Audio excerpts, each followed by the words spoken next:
Hey all, I'm Abadeon, ABBA for short.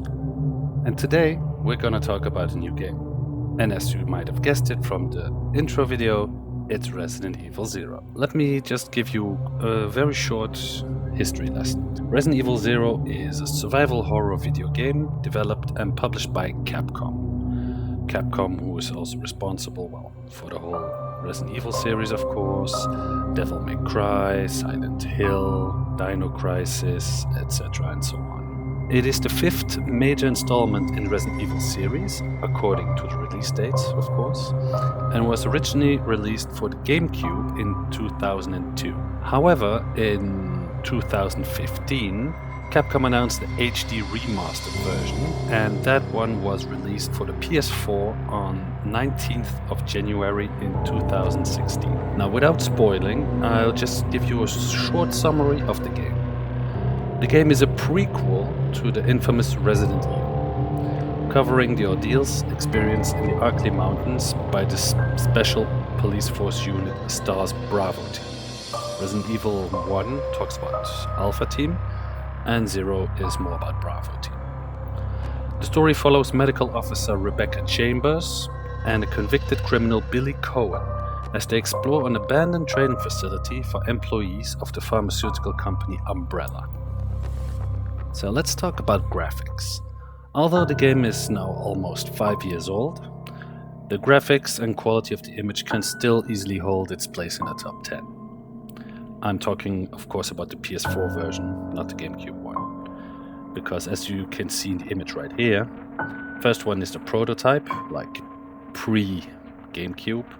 Then we had the GameCube release, and finally HD Remaster, which is the same graphics as on the PS4. Typically, each Resi game has several bonus costumes, and it does happen that they either have clipping issues or that they obstruct the view.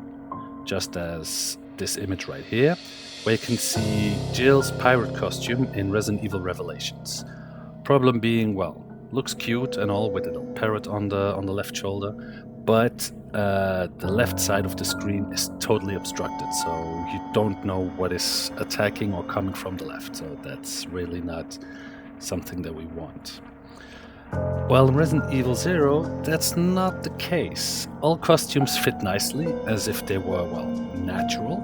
Like, that's the natural clothes that they just woke up in. And even though it's just a detail, but for me, it's a plus point. See, because if I get bonus items, I want them to be coherent, right? So either I had to do something special, like finish the game on hard difficulty, or finish the game without healing myself, or only with the knife, and so forth and so on. So I put the effort into it, I want something nice. Logic.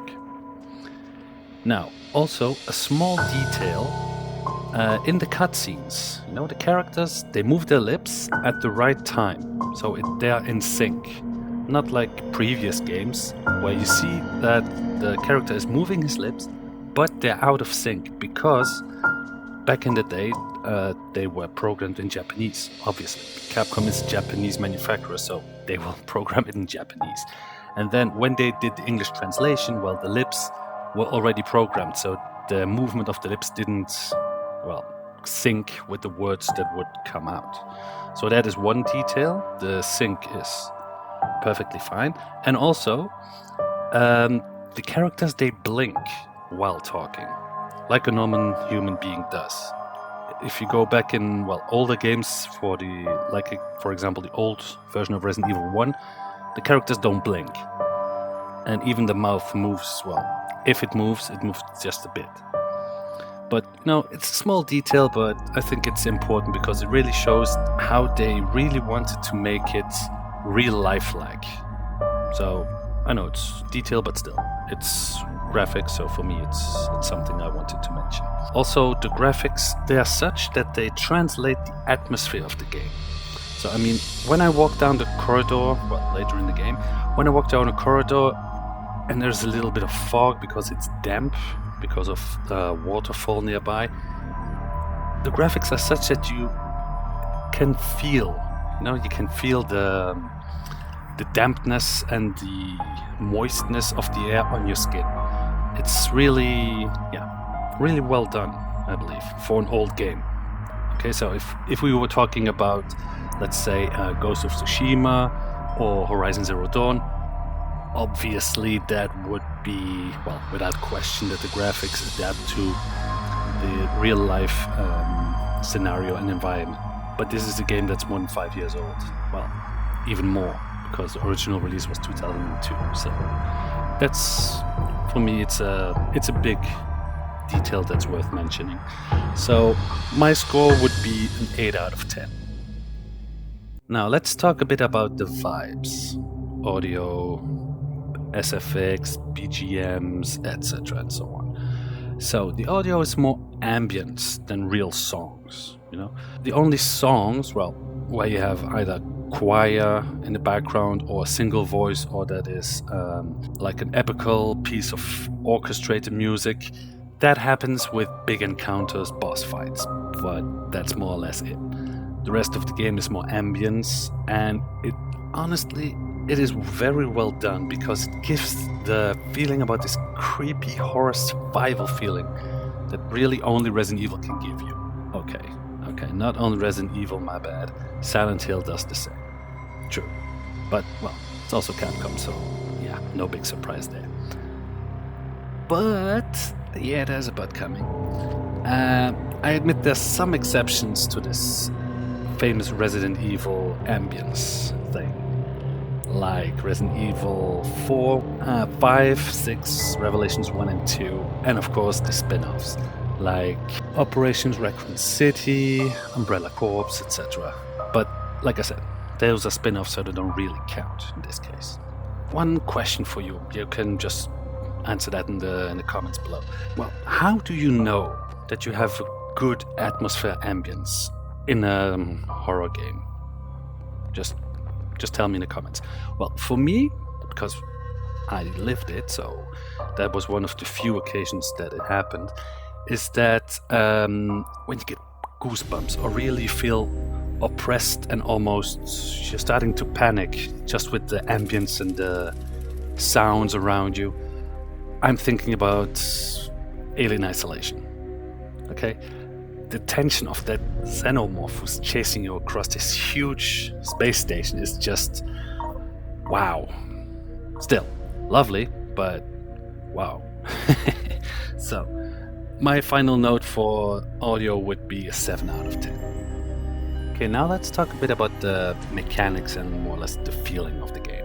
Problem is with all Resident Evil games and almost all horror titles from back then is that the character you're controlling is just a massive tanker. You know, those large, enormous ships that just move so slowly, and even slower than that. And I mean, don't even get me started on turns, or even worse than that, a 180-degree turn. That's no. Okay, I'm not gonna start about it. I mean, when you're in a straight line, it's okay. I mean, you have enough agility to even evade an enemy in your path. You know, there's just like quick step to the left, continue for 2-3 running steps, go back to the right again. I mean, it's doable. So, yeah. But, I mean, don't get any crazy ideas other than that, because it will cost you your life. In-game, of course. Let's be... Come on, don't make me say what I didn't say. But, fortunately, Resident Evil 0 has a quick 180-degree turn system. Nowadays, it's normal, like in Resident Evil 7. You know, Resident Evil 7, for those who played it, you are slow, because it goes back to the feel of the old Resident Evil games.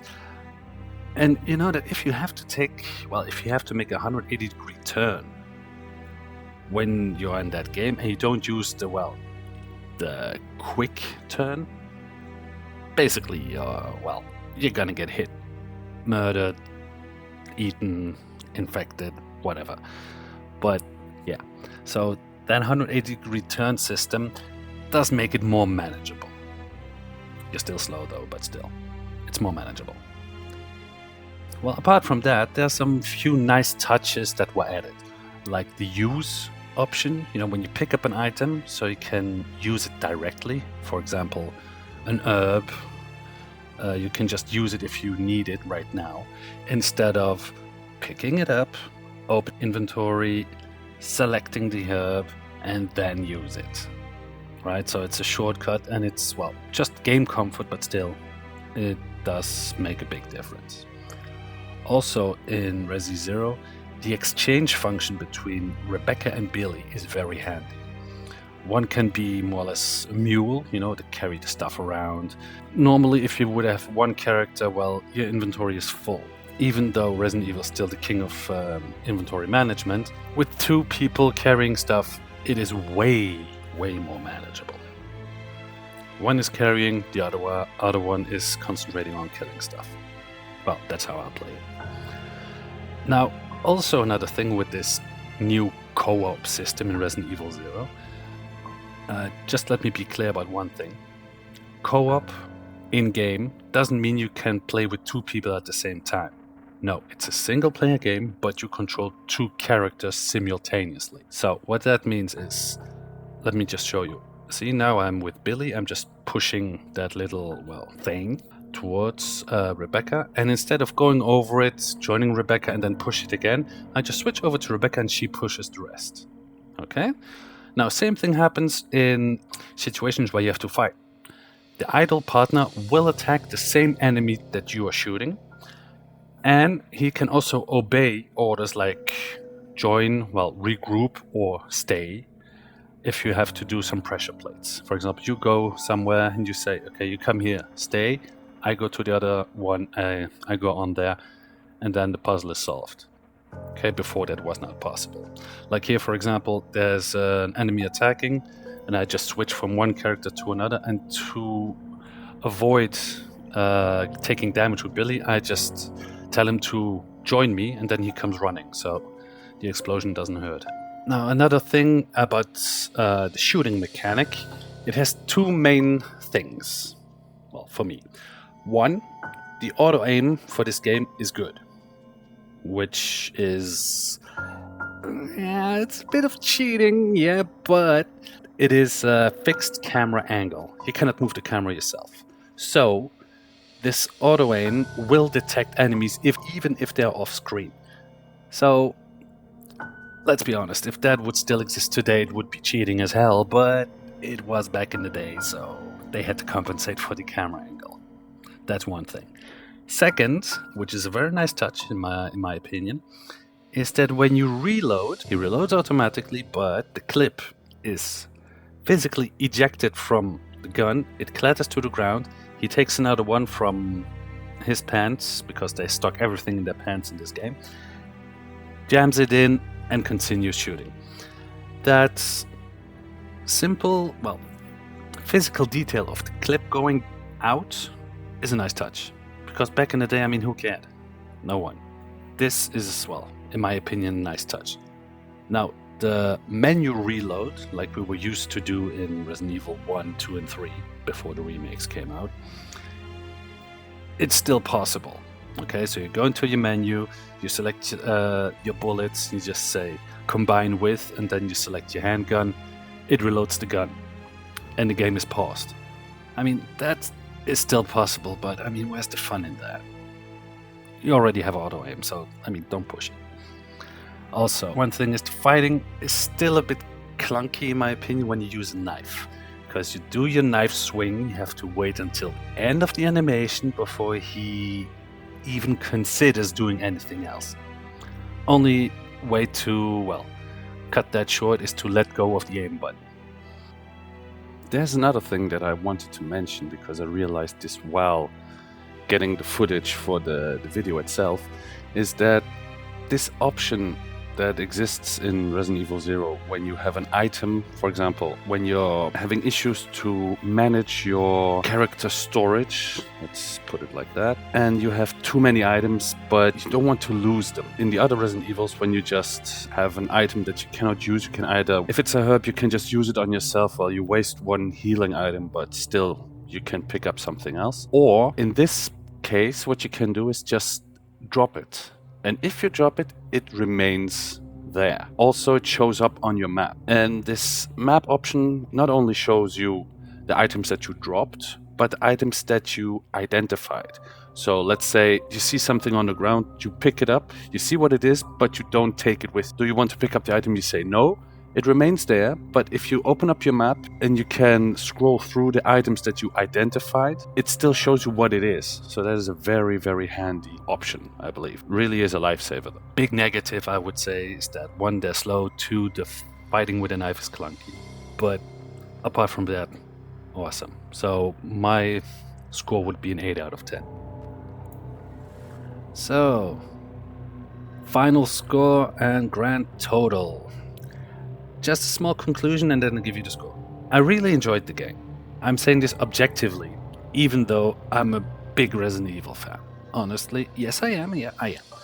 I mean, I have all the games on more or less all the platforms. I have all the books from the movies, yes, which didn't have much to do with the games, but I have the game novelizations. I mean, I have a shitload of stuff. And honestly, I love the whole story universe and everything that goes with it. It's true the game has some outdated mechanics like the movement constraints, auto-aiming, fixed camera angle, save point system, but it's really worth playing because the story is very well written and it explains some major plot twists from the Resident Evil universe in general. The graphics are still very good for an old-timer like this, and the partner zapping, well, co-op system gives a new layer of intrigue and survivability.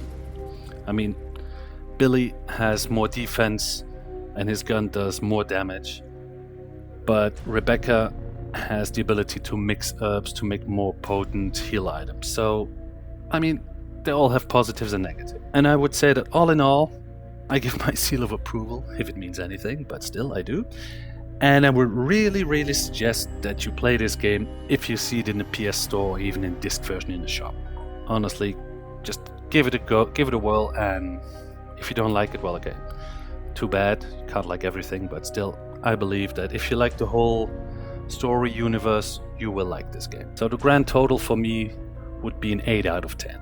I hope you enjoyed this first review. Other ones are coming. I was planning on doing the first Resident Evil series and then I'll branch out onto some other stuff. Thank you all for watching. Abba signing out.